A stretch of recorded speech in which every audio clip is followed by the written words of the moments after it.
Today is a day of great rejoicing for London, and indeed for every other town, village and hamlet in the country, for it is June the 8th, 1946, a day in history set aside for jubilant rejoicing, a day of victory rejoicing, victory over the Nazi tyranny, and for 6 long years that battle was fought at home, abroad, on the land, on the sea and in the air. Whilst now, to mark the end of those days, comes the great victory parade, a parade not easily to be forgotten. Great crowds throng the approaches to Buckingham Palace, where their Majesties the King and Queen enter their open coach, which with an escort of household cavalry will take them to the specially erected saluting base in the Mall. From that stand they will accept the dipping of the colours and the presenting of arms in salutary well-being. To join in that homage and respect come nations from all parts of the world, allies in that great struggle. A mechanised parade with all the paraphernalia and might of modern war will follow the chiefs of staff and the supreme Allied commanders. What a day it must be for them, something at least they will not easily forget. It is their reward for those untiring efforts, resource and energy.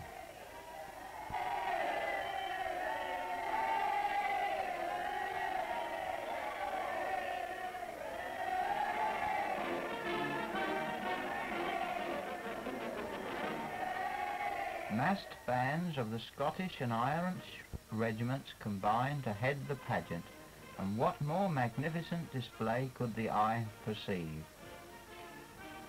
At the head of the gigantic column of marching feet comes the United States of America, the soldier, the sailor, the airman and the waves, followed by a contingent from China, of whose battles perhaps we heard too little.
great mechanised procession leads the way, and to the music of armour, heavy armour, Allied commanders headed by a police motorcycle patrol acknowledge the profound greetings of the crowds awaiting them.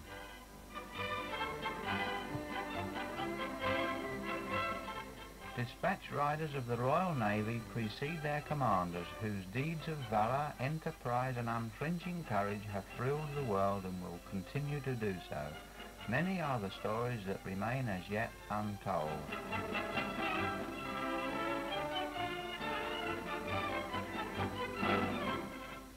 Amphibious jeeps, ducks, weasels and numerous other vehicles, all of which played their part in the many spheres of operations, and notably on the beaches and inroads of Normandy, make a noteworthy display.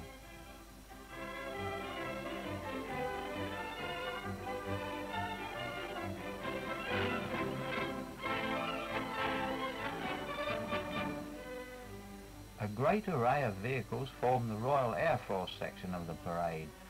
Small armoured cars carry the commanders of this huge force, while radar vehicles are particularly prominent and intermingle with ambulances, signal vans, fire tenders and even a dental car.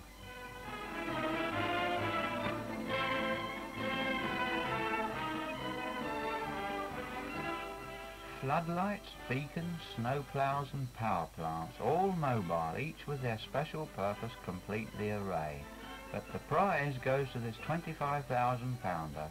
It certainly looks a beauty, and for making a beautiful mess there's little to beat it.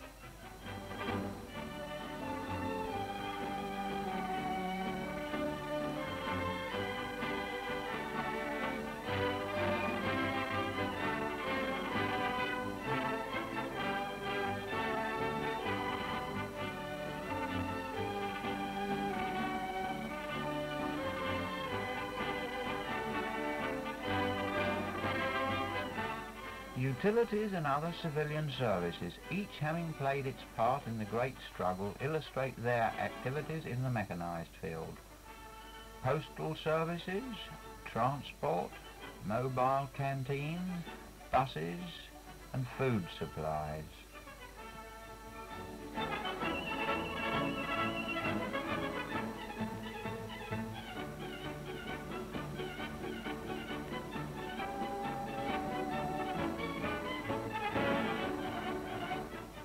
Food supplies in both their transportation and their rearing, a heavy task and a task well done.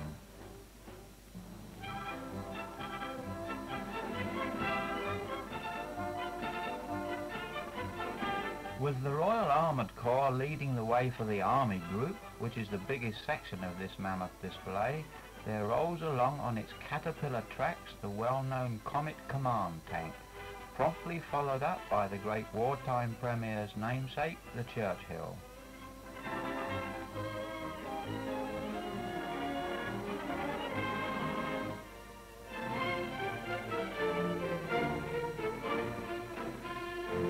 Monster Shermans rattle and clatter with Cromwells, Flails and Bridge Lane tanks.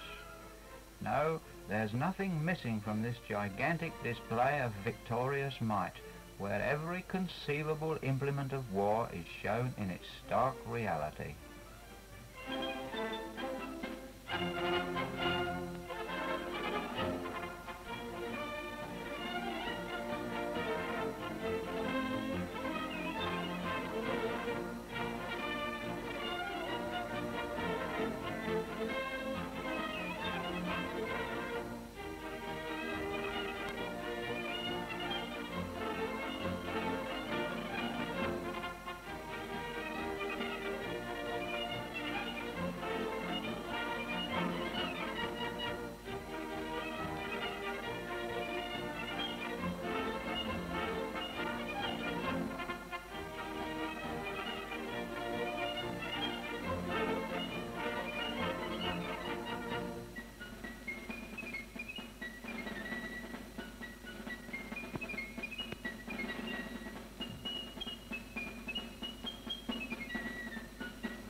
To conclude this great day of victory rejoicing, floodlighting and fireworks abound, and to the delight of millions, effigies of the vanquished leaders burn up in profusion.